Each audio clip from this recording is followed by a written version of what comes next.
What's up, friends? My name's Georgie. It is so good to have you tuning in to the Just Breathe podcast, where I'll be talking all things breathing to help empower you guys to use the power of your breath to harness your bodies and minds. In today's episode, I'll be chatting with Casper van der Meulen, aka the Breathwork Biohacker. Casper is a best-selling author of Mind Lift, Mental Fitness for the Modern Mind, a breathwork specialist, storyteller, and public speaker. He's also the founder and head teacher at Breathwork Masterclass and co-founder of Move, Lift, Act, Breathe. Casper is adventurously curious in the art and science of breathwork, biohacking, influencing the nervous system, and anything related to human optimization. Casper's story of how he got into health optimization and breathwork is awe-inspiring, and he was generous enough to share it with me in today's conversation. We also got on to the topics of how to improve your learning ability, the importance of our connection to nature, as well as how, by using principles over methods, you can simplify the overwhelming amount of complex and confusing information that's out there regarding our health and actually use it to make improvements to your life. A little bit of housekeeping, if you haven't already, don't forget to like, share and subscribe to the Just Breathe podcast. Let's keep on building that strong breathing community. Let's keep inspiring people. Let's keep empowering people through the power of the breath. All right, I am so excited for you to listen in on this one. I really hope you enjoy it. This is episode 29 of Just Breathe with Casper van der Meulen.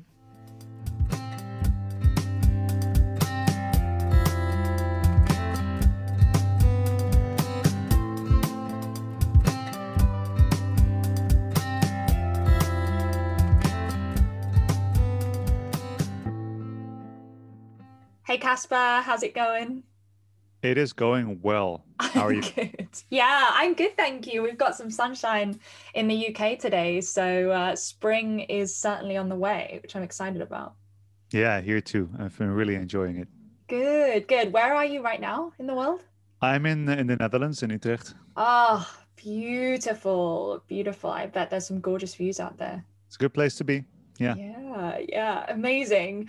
But listen, I'd love to dive right in. I've, of course, had a look at your book and your website. I saw your talk on the Breathing Festival. I loved it. And I'm kind of fascinated to know a little bit more about your story of, you said you went from being burnt out and unhappy to sort of really tapping into your own human potential and tapping into that sort of power that we all have within us. So I'm excited to hear about your journey, if you wouldn't mind going into it a bit. Yeah, well, I've lived a large part of my life with just low energy levels and being overweight, struggling with, addictions in a way where I just always have like stuff to distract me from the present moment. I was never a hardcore addict, so to say, but and anxiety and a lot of these very common modern conditions, of which, of course, I thought I was the only one. And recently in this work, I realized this is the, a huge wave of people struggling with these same issues. And I was about 80 pounds heavier than I was now. I had very low ability to focus my mind or to get anything done, and just kind of anxious and depressed. And that was how I lived for many, many years. Smoking, drinking, playing video games, just distracting myself from just about anything, basically, especially my own mind, my own thoughts, my own feelings. And at the time, I was working as a science teacher with teenagers. And this time, it was kind of a natural development for some reason that these kids would they would tell me their life stories, and they would come to me for advice. And I always made a point of making these classes as fun as possible, because I used to hate school. And when I was a teacher, I was like, let's turn this into a really awesome experience. And I noticed that that's completely possible. And I didn't even want to become a teacher, so I didn't really take teaching seriously. So I was like, I'll just see, how far I can take it and have fun with these kids. Yeah. And it was very interesting because I noticed a lot of them had things like test anxiety, or they were stuck in all these mental loops and ideas of, oh, I need to reach this and I need to get that right. Yeah. And what I started to realize is that the education system is just not built for well-being, and it's also not built to teach us how our brain works. And most teachers have no idea how our brain works, how our physiology works. And I was like, well, I'm a science teacher. I mainly studied as biology teacher, but I have no idea how biology works practically. Like, I can explain all this stuff from a book and go like, look, that's how that works. And those are lungs, and this is a circulatory system. But I had no idea how to influence it consciously. So all of those things came together in a bunch of experiments for me when I started to, first of all, experiment and innovate with education with my students and find ways to help them feel better by implementing movement into the classroom and allowing them to find their own creative ways to receive education. And eventually I also started using some little breathing techniques to help them deal with the stress that they were feeling around tests. And then I realized, like, yeah, these kids are really looking up to me. We're having a bunch of fun. I was a very popular teacher in the school at the time. And I just really didn't feel worth looking up to in a way, you know? And I was like, oh, these kids are looking at me, and I could actually also apply the same principle to my own life, to just do little experiments and to figure out what works for me, and to use, scientific literature and publications to figure out what might work best and what's the best intervention for me. And that really took me down this rabbit hole of, first of all, starting to lose weight and getting my mind in order, meditating, and also led me to breath work. And that's the thing that really brought it all together for me. Right. Wow. I mean, I love what you said about bringing movement into the classroom. And it's interesting what you said about being constantly tired, being in a state of anxiety, constantly being distracted, as it's quite sad in this day and age, especially in the Western world, that actually that is kind of the norm for many, many people right now. And that there is a very small fraction of the population that have sort of woken up to the fact that maybe this shouldn't actually be normal. This is actually not serving us as a society. It's hindering us in a way. And so I think it's really exciting with stories like yours, and which is why I love doing this podcast, is the more people that tell these stories, the more people seem to wake up to the fact that, hey, it doesn't need to be this way, and that actually it can be a lot simpler than we realize. I had the same experience with school, where they were throwing all of this information at you, and the literature and books and information that, yes, you could digest, but did I really understand it in a visceral sense? No. So I think that should be brought more and more to the classroom. I think that's absolutely amazing. Well, especially I think a very core skill that is not being taught is self-regulation, just understanding 100%. Understanding how your states work, and to notice yourself if you're in a state that's not serving the thing you're trying to do. How do you then change that, right? So it's all, education is built on externals, external information, external promises, external ideas of what you should achieve. And it's just really not serving this whole generation of people that then ends up in a world where the externals change every day, and they're not set up to support you, and then you don't know how to regulate your internal states. So that's why I think that physiology-based education, breathing-based education is very important to really install the ultimate kind of new world, modern world skill into young people. The only thing that they really need is to be able to direct their focus and attention, and to direct their inner states, and to focus on their well-being. Yeah, 100%, to be self-aware. And because of course you can have all the information from the external world that you want, but if you have no idea what's going on internally, or you don't know about your internal systems, then it's almost like you can't actually apply any of that, because you don't have the strong foundation, which of course is the breath, is the foundation of everything. If that's out of whack, then you can't concentrate, you can't focus, your energy's low, you can't sleep, etc. And so how is any of that information going to serve you? So I think that's an amazing thing you're doing. You said that the modern mind, in terms of in this modern world, could you elaborate a bit more in terms of what that sort of term means to you? That gets thrown around a lot, of course, the modern mind, that, you know, we have all these sort of and I can't think of the word, ancestral, is that correct? Ancestral. Ancestral's right on the tip of my tongue, sort of parts of our brain that are still remaining. But of course, we have evolved quite a lot past that point. And so by the modern mind, what exactly do you mean there? Well, the funny thing is that we don't really have a very modern mind. We have a very modern world. And the problem is, or the challenge is, that the way that the modern world works is not aligned with this ancestral blueprint of optimal health and well-being. Right. And so the modern mind that we have is one that is trained, and trained isn't always a good thing, but it's, we've adapted to this world of always being distracted and always having a lot of external input and always seeking out the next little moment of, this little dopamine hit, the next moment of satisfaction. And if you look at ancestral life, the way that humans live for the largest part of existence of humans, it's more of a hunter and a gatherer lifestyle. And in this lifestyle, we of course have to be very sensitive to new input, because any change in the weather or even the song of a bird or a track of an animal that you're tracking, those tiny little changes, those little changes in input, they're extremely important to tell you about your survival.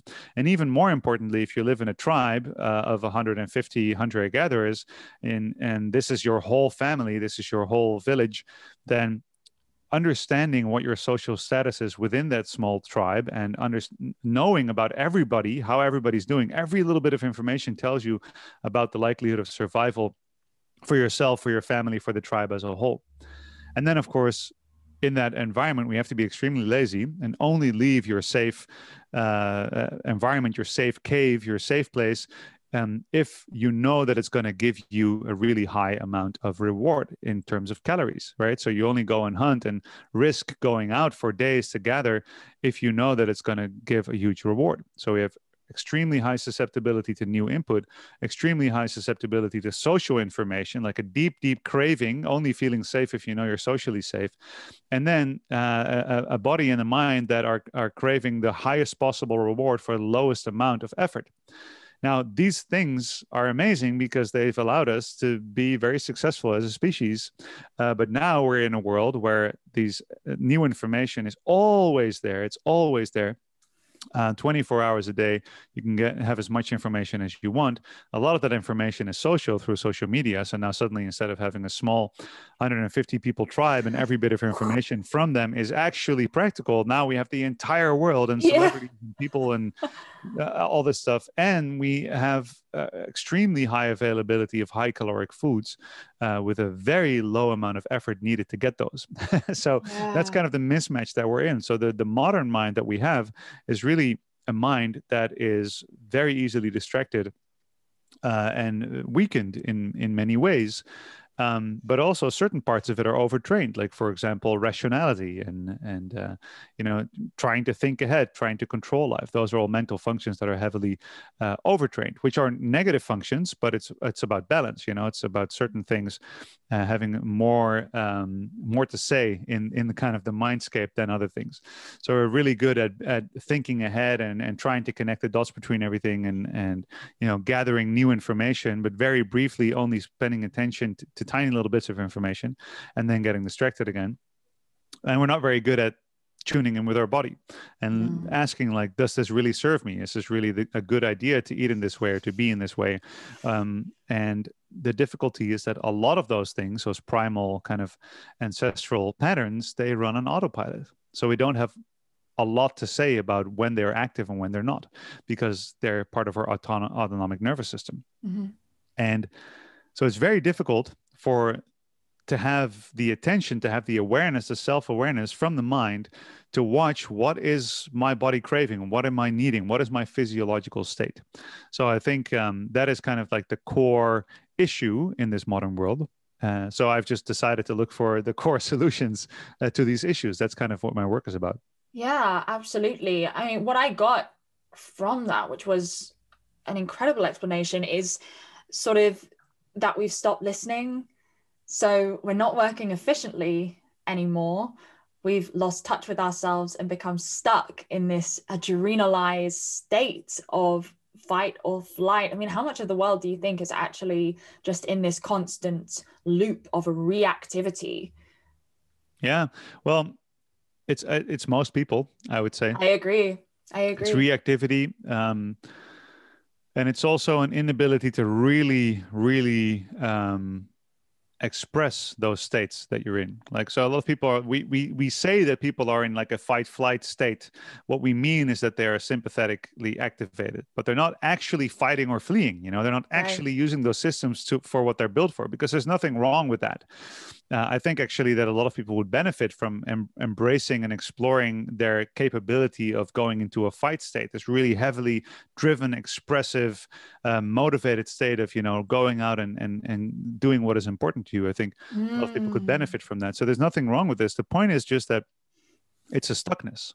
That's the issue. And in biology, you can kind of say that the form adapts to function. So whatever you practice, you get more of, you get better at. And we just spend a lot of time being kind of on Yeah. and kind of off, and not really Yeah. being fully active and expressive and really enjoying life to the fullest, and investing all of our energy into something important with hyper focus, and then deeply resting and coming back to it. And I think that is like that is an interesting life. That is an ecstatic, exciting life of just going for something full on and also being able to rest. But most people, they're kind of like always in this dither, this shaky background noise of being kind of on, but not really doing what they want to do, and then taking a rest, but being kind of off and still being, you know, half involved with all these things that aren't really important to them. And I think that's really what's wearing people out, what's keeping this also physiologically, this constant state of activation on and never really coming down, and also never really going up. You know, instead of having Mm. an amazingly interesting roller coaster of life, it's just like, just a stress mode that's just on the Yeah. whole time. Yeah. And you believe, and I certainly would agree, that the breath is a great first step in terms of regulating that to be able to go there and at least be present enough and have the focus and energy to get to that state where you can really go for something that you're passionate about without that monkey mind jumping in and saying, you know, well, are you sure you can do this, that, you know, thing we all experience, and then coming back down without staying in that locked state, which of course you can overwhelm yourself with and become very anxious. So do you think breath work as such can really bring that regulation and that balance? Is that the first port of call for you? Could very well be. Yeah, I think there's two things going on. There's using the breath actively to get into a desired state. So, for example, you are very active and you notice that you can't meditate, you can't calm down, you can't sleep, and then you can slow down your breath, and with that, slow down your state of mind and body, and then get the state that you wanted to get into. And there's also ways to activate. So that's one way to do it, to very specifically breathe for specific outcomes. This is a great tool that I use a lot, and I teach a lot actually. Yeah. But a step before that is even breath awareness. So a lot of times we, like I said, we don't really have the ability to deeply feel into our body and understand where we are. What is my state? Mm-hmm. But if you learn to read your breath, you can, so the behavior of your breath tells you about the behavior of your body. And it's almost like you have a mind, which is like this human that lives up in the front of your head that tries to control this human animal around the world, right? And it's almost like training a wild animal in a way, where you can use certain cues and certain almost like symptoms, little telltales that tell you about your state. So if you sit down and you listen to your breath, you watch your breath, you feel how it comes in and out of your body, and you notice, for example, that it's very shallow, or it's very short, or it's very fast, or, you know, there's a difference between a breath coming in like you're drinking a cold glass of water on a hot day, or a breath coming in like you're forcing something into your body. Or sometimes it's stuck. Sometimes you stop breathing, right? So just watching yourself and assessing your breath in the moment is a great tool to know if you're actually in the right state that you want to be in. So a lot of people notice this, for example, when they lay awake at night in bed and they can't sleep. If they would then check in with their breath state and their heart state and notice that their breath is like high frequency, not really moving freely, and then their heart rate is up, then, okay, apparently I'm not in the right state. And then what we tend to do is we think that what we're thinking about is what it's about. Like, oh, I'm awake clearly because I'm thinking about this conversation with my boss or this email I need to answer. But then if you check in with your breath and then you go, maybe it's not about the thing that I'm thinking about. It is the state that is left in my body from having a day of being very active and stressed. If I can then change the state of my body, suddenly that thing I was thinking about doesn't matter that much anymore. That's interesting, right? So apparently it was physiological the whole time. So there's reading it, then there's creating an intervention, and then a third level is to do, deep and intense breath work. Really the type of superventilation practice that can bring you into a very altered state of consciousness, very psychedelic state, where you can even revisit all the things at the core of what you believe about life, and even go back to the original childhood memories or traumas or deep emotional experiences that created this whole package of concepts about the world, and start to rethink those. Because if you can work at that level, which is kind of like the core level, you understand why you are living a life where you have to always work extra hours to make everybody happy. Yeah. Because if that's the thing that's making, that's just one example. Let's say you're the kind of person that always crosses their own boundaries to make other people happy and works extra hours. And yeah, in the end of the day, you're going to be stressed. And sure, you can watch, oh, interesting. I can notice from my breath that I'm stressed. Oh, now I can actually use a breathing technique to calm myself down. Then I can sleep. And then I wake up the next morning to do the exact same stupid thing again. Yeah. That's causing you to be stressed in the evening. So there's always this, also there's also this therapeutic, deep and profound and intense way to use breath work. And there's many methods that teach it and that guide it, that allow you to really rethink what's at the core of your belief systems that are causing this stress in the first place. So yeah, there's many doors kind of to the same room with this. And breath covers all of those bases. Yeah, absolutely. And of course, when you first approach breathwork, especially now as it's, I think, still in its infancy, but it's definitely on the rise, that there are so many methods and techniques and practitioners out there, it can actually be quite overwhelming. And that even sometimes, especially in the UK, people often like to find something and then get stuck in that way of doing things. So they'll find Wim Hof and they'll go, this is great. This is the answer to all my problems, and just practice Wim Hof for the rest of their life. And actually, that's a great way to explain it, because have you started practicing Wim Hof simply because everyone else is practicing Wim Hof, or have you actually stepped back, listened into your own body, heightened that awareness, looked inward, and actually took a moment to understand what you need from breath work, and then to use that as your jumping off point to narrow it down, I suppose. I mean, even from the Breathwork Festival, there are so many amazing practitioners, but even looking at all those videos, you're like, oh my goodness, where do I even start? There's Soma, there's Wim Hof, there's DeRose meditation, there's all these different techniques, all incredible in themselves, but which one? Sometimes you try to do them all, then you're this also yourself out. Yeah, and to that point, I mean, how you do it and why you do it is more important than what you do. Yeah. So I meet people who do, any of these breathing techniques mentioned, and they just learn it off of YouTube. And they do it exactly the way the random guy on YouTube showed them. Yeah. And then if you look at why they're doing it, it's because it's getting them high and they feel better. So they're getting high, and which is not the best reason to do something. No. It's nice to be high. That's not the point. But I mean, they're just trying to get to a result. Chasing sensations. Yeah. The why is I just need to have that sensation. And then the how is what they're actually doing is using very poor breathing mechanics. So they're using a lot of these people who are getting high on these hyperventilative practices. You see this, the scalenes in the chest, and what they're actually teaching their body is they're teaching their body to hyperactivate in very poor breathing mechanics, which is causing their diaphragm to be less functional, for example. Yeah. So I meet people who say like, yeah, I do 30 minutes of breath work every single morning for years. And I look at their pattern and like, it's one big mess. And then they say like, yeah, I'm not getting the same results, or like sometimes I pass out and there's all this crazy stuff that happens. And I'm like, well, it's more important why and how you practice than what you practice. And that's the thing. If you look at something like the Breathing Festival, you look at all of these modalities, everybody on the Breathing Festival agrees. I mean, I've been on these panels. I know many of the experts that speak there. I was on there with them. Yeah. We all agree. we all agree about the core fundamental principles that breathing works on. And then, of course, on the level of what, there's 1,000 different things you can do. There's all these different breathing techniques, and it's just about finding the one that suits you, or not even finding one that suits you, just collecting a whole backpack full of awesome techniques that you can use whenever. So that's one reason that I stopped teaching methods and stopped teaching protocols and started teaching principles, so that if you understand those core principles at the foundation of the way that breath works, then it doesn't really matter if somebody comes up with a new breathing technique, because you'll look at it and you'll be like, that works that way because he's using inhales and exhales like that, and he's using these mechanics, and that's going to trigger my system this way, and it might serve me in that way. And that's when you really get a freedom. And a lot of people don't want this. Yeah. And I've also seen this in nutrition, like people want to follow the diet. They want to have the protocol. Yeah.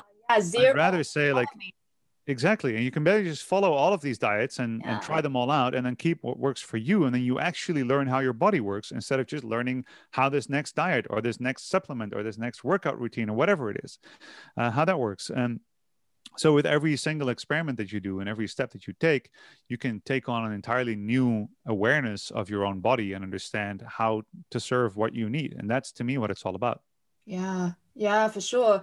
And is this sort of discovery of the importance of principles over methods what led you to write your book and to create the Breathwork Masterclass and all these different things? Is that sort of at the core of both of them? I love some of the things you talked about in terms of your core principles, especially things like the rapid learning ability. That fascinated me, the connection with nature, something that seems quite broad, but actually that makes so much sense. It's really nice to see someone bringing all the different things together rather than leading people down a path that can often happen without meaning it in a negative way at all, but where people will focus on one thing. So they'll go, I'm really going to go for it on my fitness, but I'm just going to ignore my diet, or I'm going to go for breath work, but I'm going to carry on living this crazy life where I spend my whole day indoors, and, you know, and they wonder why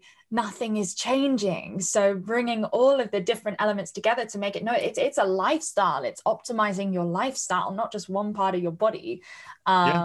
It's really nice. It's also a creative process. That's the whole point. And I feel like especially what I'm doing with the Breathwork Masterclass is completely around understanding these principles. This was the whole goal of that whole thing, to provide a place and a level of education where the education is allowing you to grow as a human in every possible way through understanding deeper principles. And I don't pretend that I have all the principles and core truths, but I do know that I'm studying the core principles and core truths, and I'm always studying them.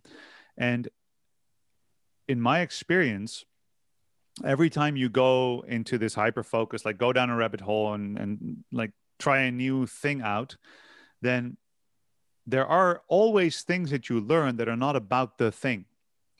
So even the process of learning itself, like rapid learning ability, these things aren't really about the thing. So I learn new things all the time. And to some people, it seems like a completely random bag of like, why, Casper, why would you, as a 30-year-old man with, you know, running businesses and all this stuff, why would you pick up learning how to play the flute? It's completely impractical, you know. Or why, Casper, why would you want to learn knife throwing? You have a daughter, like a small child walking. Don't throw knives, you know. And or like sometimes I learn like a new juggling trick, or I want to like learn whatever, a new language or whatever, like random things. But it's not about the thing that I'm learning. It's about the process of learning that is teaching me how my own mind works, how my brain works, and to understand that there's this constant well, it's not even a loop, but it's like a constant development that is based off of certain, there's a pattern, so to say, right? And the pattern is get excited, like get fascinated by something, right? Follow that curiosity, and then start learning something that is a few steps beyond what is comfortable. That is always what it is about to me. Right. So finding the point of frustration with the thing that I'm learning. And then as soon as I find the frustration, then I figure out how can I grow and develop myself to the point of resolving that frustration, and then I get a reward. So, for example, the first time I tried to learn to play the flute, which is just one example, I kept getting dizzy, and it was really frustrating. I was like, why can't I just get the sound without getting dizzy? And after a while, I just got a sound and without getting dizzy. And I was like, wow, it actually really improved my breathing mechanics. Like, one of the best things I've done. Wow. Everything around my breath is learning to play the flute, side blown flute, especially. But then the next thing is like, okay, I've got that. Now what's the next step? Okay, I want to play a melody. Let's play a simple melody. Everything sounds shit. Okay, how can I make it sound less shit? So find the frustration, resolve it, get the internal reward. Find the frustration, resolve it. That's really how we create a pattern of continuous, like an upward cycle of continuous learning. And the point is that what that proves to you at a very deep core level is that frustration can always lead to reward if you invite yourself to grow through this frustration. And that builds a view of the world where the whole point is to get frustrated. The whole point is to get uncomfortable. As soon as you believe something, as soon as you're 100% certain of something, the next step, in my opinion, should always be, okay, there's probably something that I'm missing. There's probably something I'm getting wrong. There has to be, something that I can still learn about this. Let me learn something entirely new and look at it from a different perspective. Because if you look at the people that are suffering most from this modern world, it is the people that are creating less and less new experiences, less and less options, to live a more and more predictable, safe, and controlled life. To have a rhythm, I know exactly this is when my job is, this is when I'm free, this is when I watch TV, this is what I eat. They limit the amount of sources of information around them. They create a bubble. I watch this news channel, I read this newspaper, I follow these people online, and anything that falls outside of the narrative, I don't pay attention on. People move barely at all. They sit still inside, temperature controlled room, no big surprises. And if you spend your whole life in a temperature controlled room, sitting still, watching other people have interesting lives on a screen, eating the same foods that usually in this category are not very serving, and not opening yourself up to things you fully disagree with or things that fully frustrate you, what you're going to have is the tiniest possible comfort zone. And then every single thing that happens, because life is going to get difficult, it's a given, life is going to challenge you in some way. Anything that happens is going to be a huge struggle, and you won't have the resilience and the strength to actually deal with those things. So yeah, it is and of course I've lived that life. It's not like I don't know what that life is like. I used to only do easy things and only seek comfort. And I was 25 years old, and I had like the health of an old person. Right. I had a bad back and migraines and overweight and all this stuff. And my life just wouldn't go the way I wanted it to. But also I didn't do anything challenging or difficult to actually get the life that I wanted.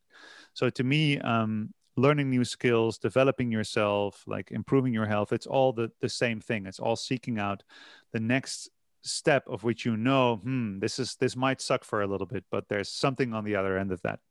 Right. It's that struggle to build that resilience, I suppose. And that's really interesting when you said about seeking the point of frustration and, welcoming it, expecting it, being playful in it, and being curious rather than giving up because something is difficult, and letting go of that assumption that if it's difficult, it means we can't do it.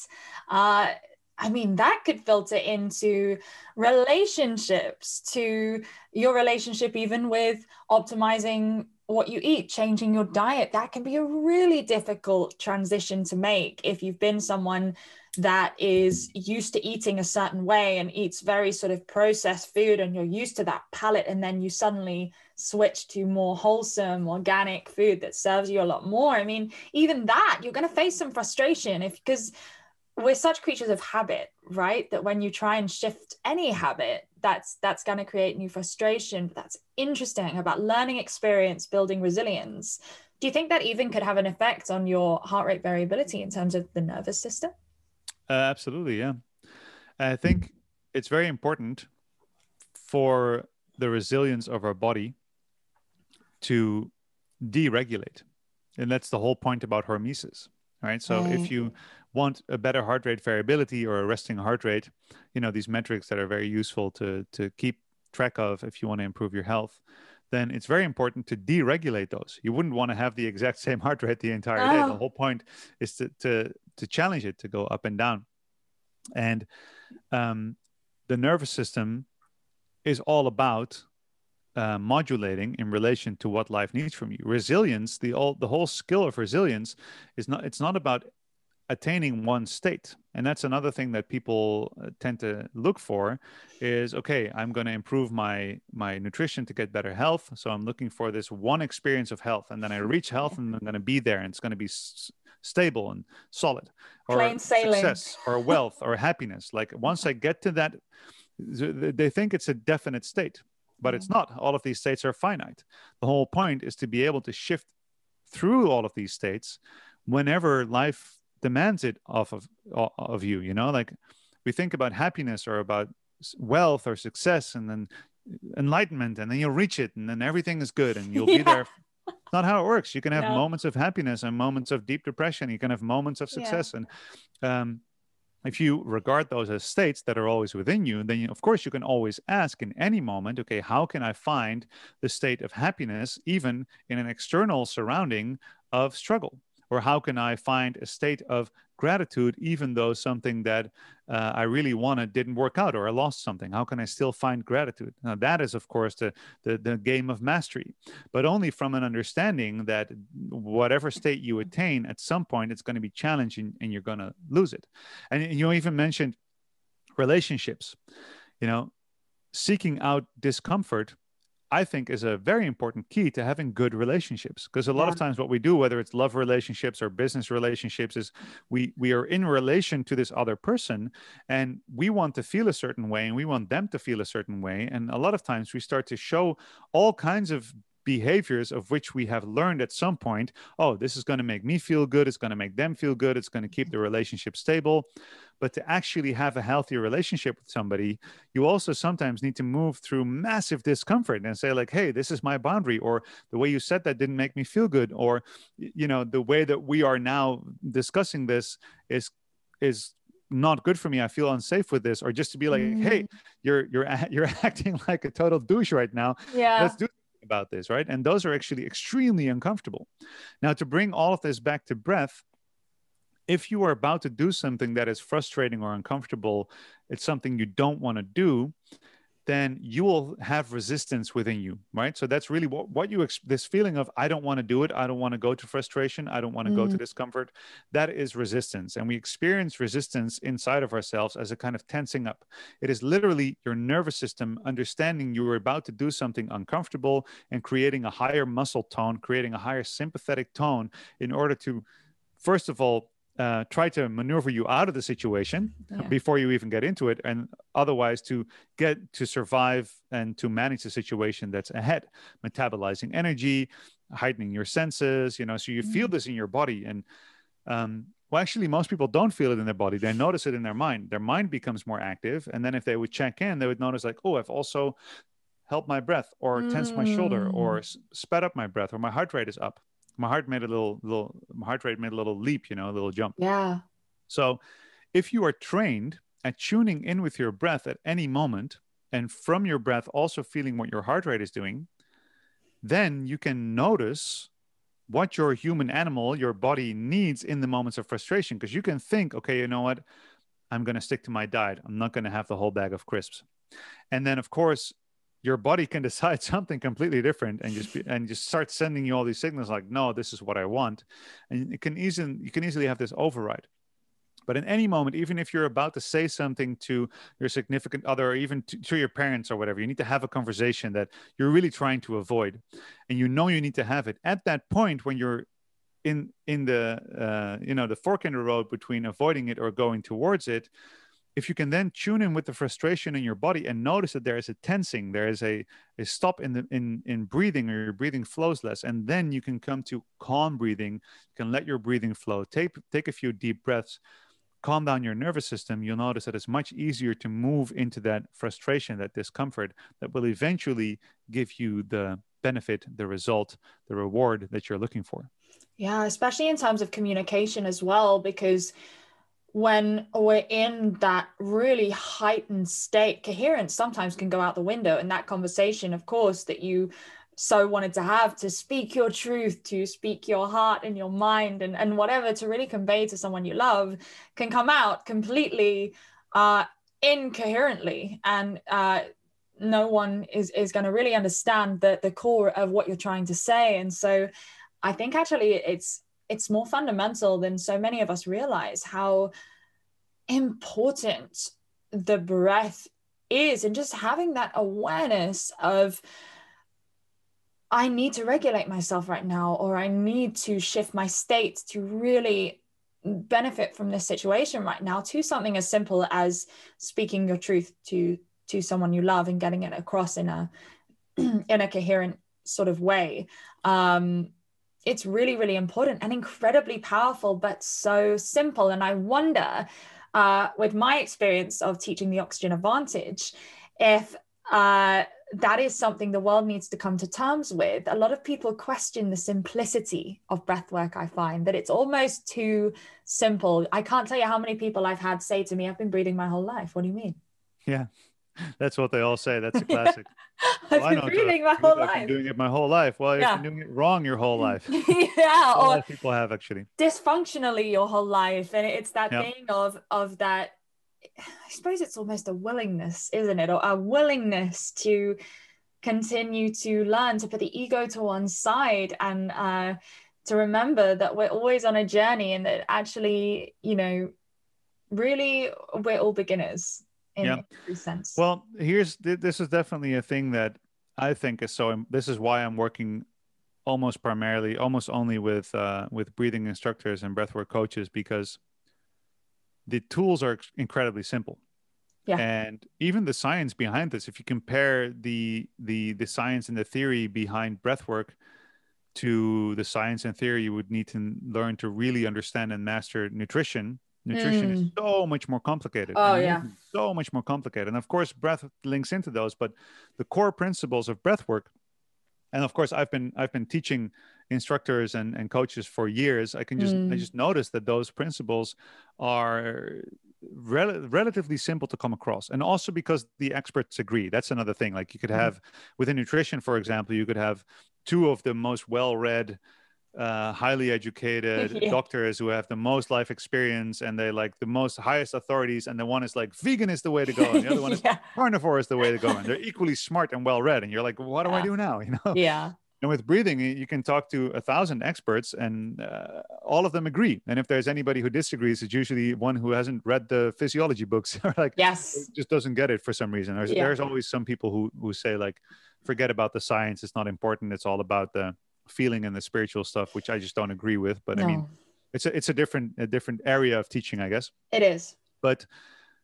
so as coaches, as instructors, so I feel as a teacher, I've always had the mission. So I've seen it as my role to make my students fall in love with the topic that I'm talking about.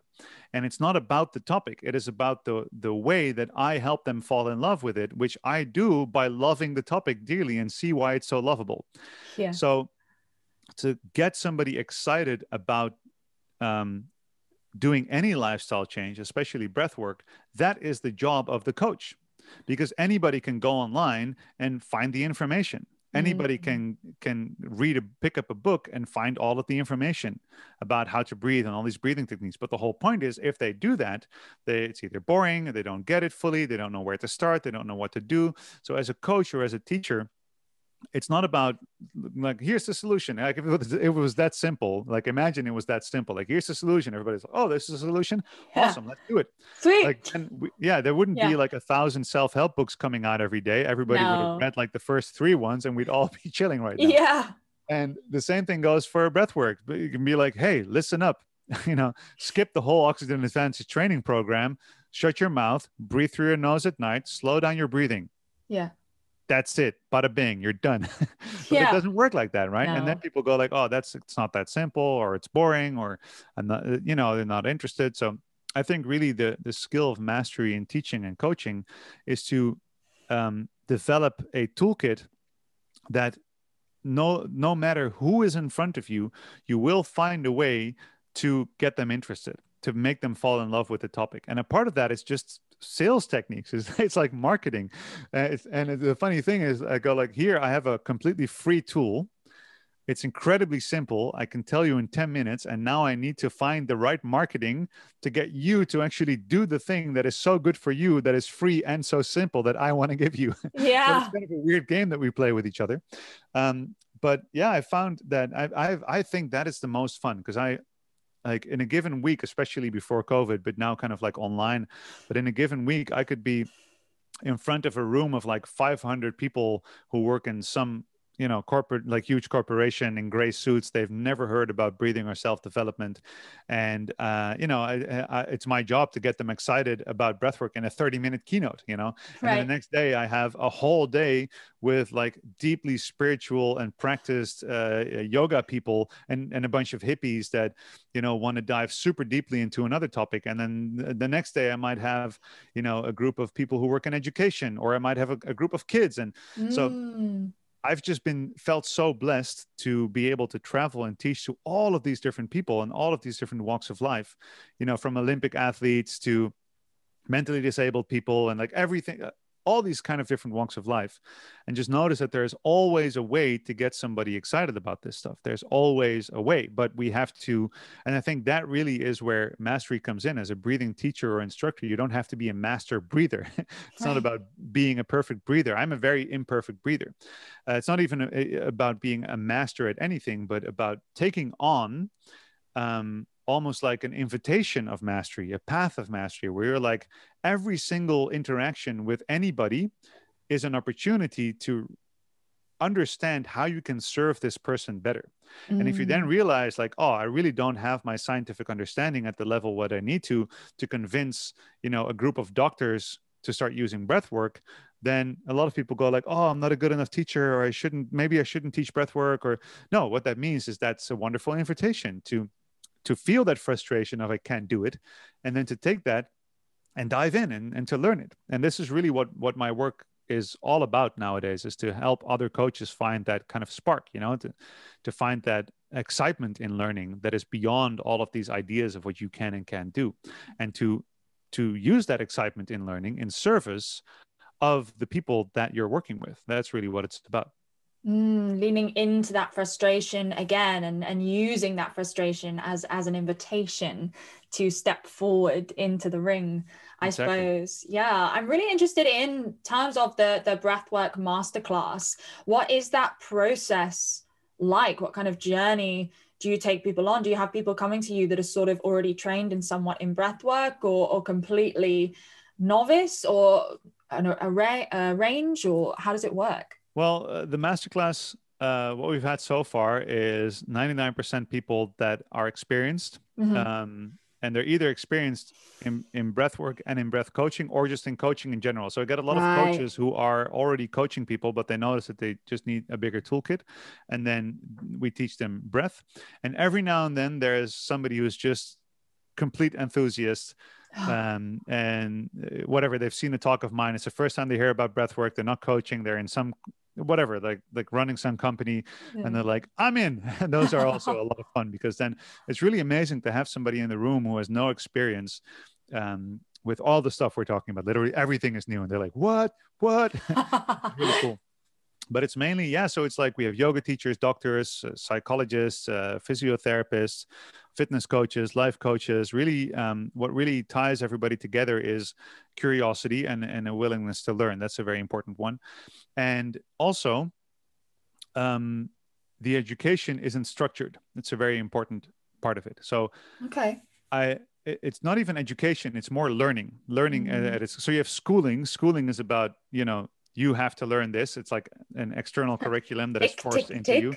Tick off all the boxes. And then education is, of course, kind of a step in between. But we're really focusing on learning. And what I've done now is I've taken all of the theory and all of the lectures and all of the techniques, and I've recorded those. So we have the first part is now online, which is a really big development, because now everybody comes in and it's about 20 hours of online course material. Wow. They've all studied this. So which means that we have the level 2 masterclass, which is a 5-day retreat. What we do there is we basically, I don't have a plan. Everybody assumes I have a plan, and I can make it seem like I have a plan. And I mean, I do have a plan in the sense that I know where I'm going to take the group, but there's not like, okay, day one, we learn this thing, and day two, we learn this thing. So it's really like an educational symphony where we have people from all walks of life.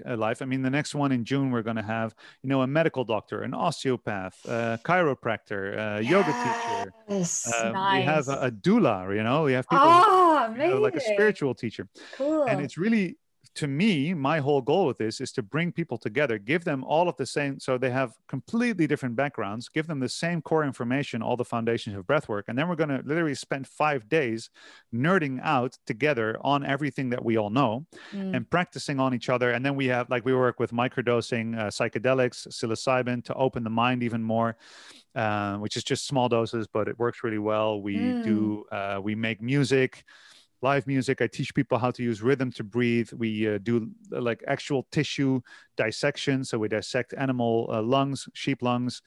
We have this huge canvas in the room where we all draw our notes on, and we all make notes together and draw things out. So there is like every single tool for learning that we have, we throw together. And it's really about creating a symphony between all the people from all these different walks of life and their experience, and really learning. And for me, it's always interesting because a lot of times there's people who have higher degrees of education than me, which always makes me feel like, oh, man, here's this double board certified doctor, or this really like this brain surgeon. Yeah, like those kind of people, they show up. And the great thing is that they also come for the learning experience. People who are really highly educated have very often schooled themselves out of the joy of learning. And they just enjoy coming back to a place where everybody is unassuming. You can ask every single question without anybody thinking it's a dumb question. And I can completely be yourself and be vulnerable in that experience. And that's really, for me, I'm kind of building an education system, which is exactly what I would have needed when I was learning, you know? And there's healing in that, to have that experience. It can be deeply healing. Absolutely. I read something actually yesterday questioning what is intelligence? Like, what is real intelligence? Because there's so many assumptions around that word intelligence, and there's so many politics that come into it as well, in terms of where you came from, or where, especially in the UK, my goodness, where you went to school. If you went to Oxford or Cambridge, then you're suddenly deemed this higher caliber than everyone else. And even people that have studied in those places themselves, I know some people, you know, and they'll be like, that's not the case at all. You know, we might be extremely proficient in one area, but I've experienced the same, where there's been a doctor sat in front of me going, oh, that's really interesting. So with the nervous system, how does that work? And I've gone, what do you mean? You're asking me that question? Yeah.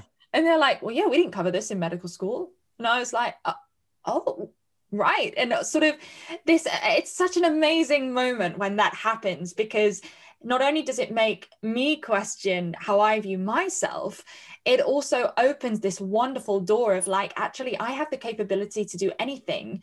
And you have the capability to give someone something, no matter how intelligent you deem yourself to be. Because what is intelligence? This thing I was reading yesterday was saying, is it how much useless information you can keep in your mind at any one time to, you know, tick as many boxes on the test and get a high score in that you probably will forget in a month? Or is it having a constant curiosity to integrate what you've learned, like you said, into different areas of life, that the rapid learning ability, how does that affect your relationship with nature and the outside world? How does that affect how you relate to other human beings, etc.? And to me, I know which side of intelligence I'd rather have, and it's certainly that one, rather than being able to recite a whole textbook.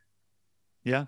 And that's, I mean, I think that the main fallacy that comes in with intelligence is that it is seen only by many people as only a factor of like it's fixed. It's a factor of genetics. You have it or you don't. Yeah.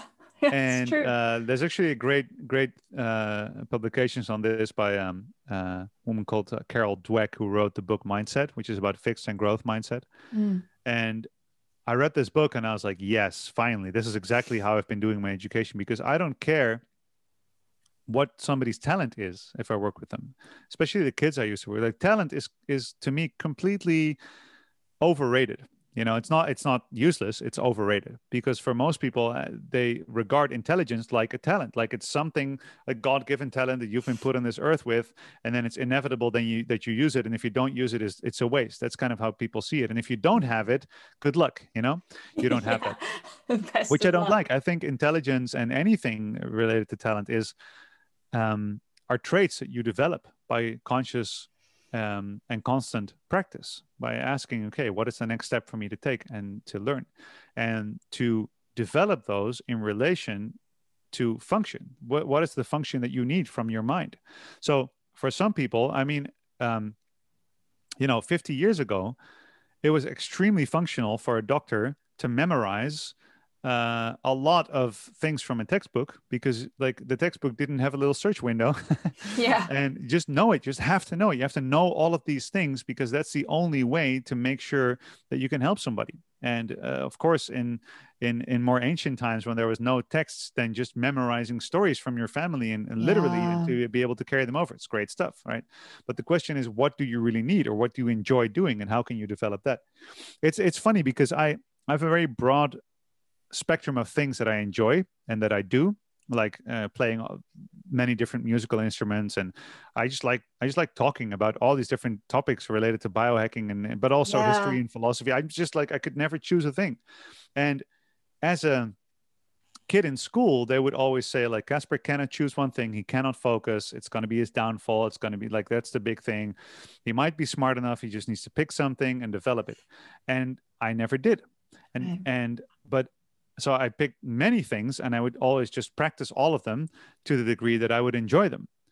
And in the beginning, it was like, well, people were like, if you don't have talent, why would you do it? Like, why would you invest time into learning this thing if you don't have talent? Now I'm at a phase, like 15 to 20 years later, of just practicing and developing whatever I want, that people tell me, oh, you're so talented. And I was like, well, you should have seen how many hours I've put in, right? I'm not talented. Like, you're a multi-talent. No, I'm not multi-talent. I'm just fascinated and just willing to waste a lot of time learning random stuff. And now looking back, that time wasn't wasted at all, because it develops this core of curiosity and ability to direct your own learning, metacognition, these things. But it's funny, because now I combine a lot of these random things on stage. Like, I play the handpan, and I play some different instruments, and I guide music, and then I can talk while I play handpan with my on this drum, and people think that's like a miracle, like, oh, you must have some magical skill that people don't have. But I've literally spent time learning how to do that, just because I thought it was a fun thing to do. Because when I used to play drums as a kid, and my drum teacher literally told me I wasn't talented, like every music teacher. This is a funny thing, because I went to music class when I was like 10, and then after a few lessons, this teacher was like, yeah, does Casper like anything else? Because this music thing, he doesn't have the talent, maybe sports. So then my parents took me to basketball, and after a few basketball practices, the teacher was like, yeah, like, does Casper like anything else? Because the sports thing is not going to be, maybe music. And the funny thing is that 4 years later, I was like the one of the most valuable players in my basketball team, and we won the national championship. And then another few years later, I was making music professionally. And those were two things where the first professionals that I ran into in my life said, this is not a thing. He doesn't have talent, right? And at some point, I just wanted to learn how to play the drums, play a drum beat, and also rap at the same time. Because I was like, I wrote this rap and I wanted to play drums. And I was like, it seems impossible. And so I did it. And it was so frustrating to do it, because I felt like I couldn't even, like, it was impossible. But I just wanted to do it for the sake of doing it. I've just always done this stuff. And now I stand on stage and I play the handpan, and I guide people through breath work, and I make music in the background, and people go like, oh, he's so talented. Well, I just literally spent time learning that, Yeah. So I think this is just some random personal stories, but I mean, the main point is that it's valuable. Talent is highly overrated, and practice is highly underrated. And this goes, in my experience, for all aspects of life. Absolutely. It also takes the pressure off of kids, which I think was a pressure I felt growing up, of finding your thing, of finding what you were meant to do. And I'm 25 now, and it's actually something only in the last 2 years that I finally let go of, is that no, that's okay. You don't have to have a thing. It's a lifelong journey. And, if you actually stop looking and just start listening, then that thing actually, you might discover, is actually already there. It's just a sort of compilation of all the many different things that you do. I like to do many different things, and have definitely been on this journey in the last 2 years of, but what's my thing? I'm doing all these things, but I've got to surely let go of some things and just focus on one thing, because otherwise nothing's going to go anywhere. Jack of all trades, master of none. And you come to this realization that actually the things that you spend a lot of time doing wouldn't be as rich as they are in experience if I didn't do all those other things, because they all feed into those fundamental things, especially breath, and especially making breath work your own. If everyone taught breath the same way, gosh, everyone would be asleep. Yeah, totally. boring. And I think there's just so much room for everybody's expression, everybody's unique expression. I like to think, jack of all trades, master of quite a few. Why not, Yeah. And also you can have a thing, but the thing, again, if you search it on the level of what, then you can search your whole life, because there's too many things out there. But like, if you want to pick one thing, it could be learning, it could be listening, it could be asking questions, it could be helping, it could be serving, right? So for me, my one thing is learning. And then to me, learning and teaching are the exact same thing. Like, I learn the best when, this is why I do 3 or 4 podcasts a week, and why, like, I just go all over the place and talk to because if every time I get to share my thoughts in front of a new audience or a different people or a different setting, I am learning more than the people who are listening to me. Yeah. So that is my thing. And I didn't choose breathwork. Like, it's just one of the things I was excited about. I just go by invitation. Like, I was talking about nutrition and movement, about spiritual topics, about mindset, about focus, about education, innovation. I love all of these things. I just want to talk about the stuff that interests me, because then I learn.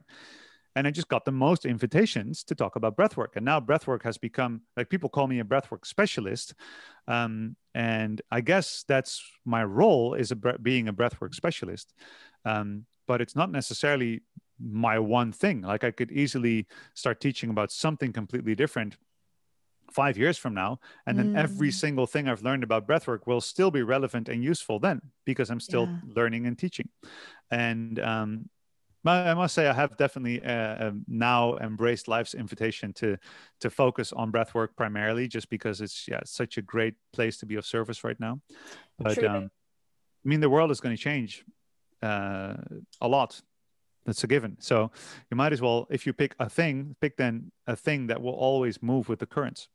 Yeah, absolutely. And I love coming back to, again, that concept of principles over methods, even when looking at your own life's journey and going, okay, what is my umbrella principle, that attracts me and serves me the most, being of service to people, learning, it was, of course, go hand in hand, but things like that. And then from there, just opening your arms and going, okay, what excites me? And what's coming my way today, rather than definitely what used to be my way of doing things, which was so not of service to me, which was chasing, looking, running. What can I get next? And how am I going to, this sort of survival mode of how can I do this? How can I get this? And how can I do this to be successful? Because then I'll be happy, right? Whew. Okay. And then I get there and I can sit down and eat pizza and all will be well. And it just doesn't work like that. No. At all. But if people are interested in the Breathwork Masterclass or in finding more about what you do and what you teach, where can they find you? I'll of course put the link to your book and everything in the show notes, but where can people get in touch? Yeah, so breathworkmasterclass.com. That's where we have all the information about the coaches course and the online masterclass. And then Instagram is a great place to follow me. I'm very active there at Casper's Focus, Casper with a K.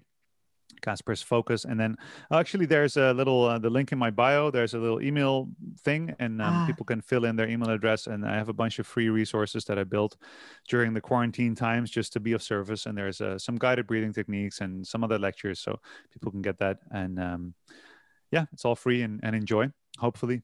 Yeah, amazing. And I'm guessing that this 5-day retreat that you do on the Breathwork Masterclass is fully immersed in nature and all the rest as well. Is that a part of it? Yeah, we've got a beautiful retreat center, and it's in the middle of nature, and we have it's an amazing place. Yeah, very good stuff. Beautiful. Well, thank you so much. I feel like we sort of touched on 5% of what we could go on and on about for days. But thank you for taking the time to come and talk to me. It's been awesome. I've certainly learned a lot from just talking to you for an hour. So yeah, thank you. I really appreciate it. Thank you. That was wonderful.